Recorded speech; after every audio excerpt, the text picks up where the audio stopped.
Straight set sa panalo ng UP Fighting Maroons kontra sa UE Lady Warriors sa UAAP Season 88. Nagtatapatan naman ang NU Bulldogs kontra FEU Lady Tamaraw sa ngayon. Live mula sa Big Dome sa Smart Araneta Coliseum sa Quezon City, nasa frontline ng balitang yan si Ian Suyu. Ian, anong update dyan?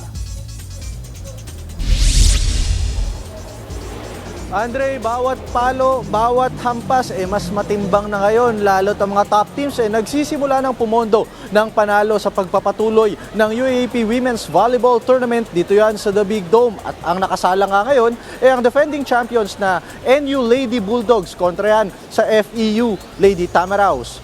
Hinahanap nga ngayon ng Lady Bulldogs yung consistency sa pagpapatuloy ng kanilang kampanya sa second round. Sa ngayon kasi, ongoing na po ang second set kung saan nakuha ng FEU yung first set at sila pa rin ang lamang sa ngayon 17-12.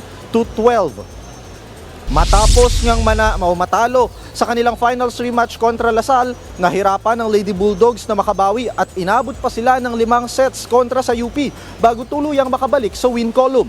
Dahil dyan ay 6-2 na ang koponan with super rookie Sam Cantada leading the offense.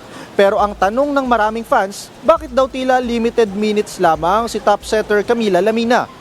Hindi naman nalalayo dyan ang sitwasyon ng FEU. Matapos matalo sa UST ay nakabuelta sila with a sweeping victory kontra naman sa UE sa pagsisimula ng second round. Sa katunayan nga ay tied in third na sila with the Lady Tigresses at kung magwawagi sila ngayong gabi, mas mapapaganda nila ang pwesto for the Final Four hunt. Samantala sa unang laro naman sa pagitan ng UP at UE, nagwagi po ang Lady Maroons in straight sets. Dahil dyan ay umabante na sila sa 4-5 record at may tsansa pang makahabol sa race to Final Four.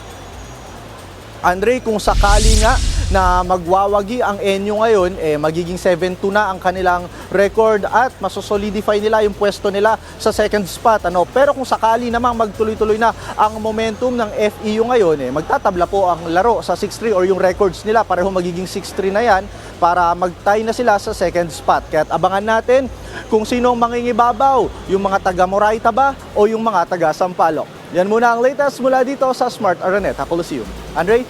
Maraming salamat, Ian. Talagang mainit na nga ang bakbakan ngayon sa UAAP Season 88. At gusto ko lang sabihin na bagay pala sa iyo naka-korbata at naka-Amerikana. Enjoy ka dyan sa Big Dome, sa Smart Araneta Coliseum. Ian Suyu. Mga kapatid, Andre Felix po. Iba na ang may alam at may pakialam sa panahon ngayon.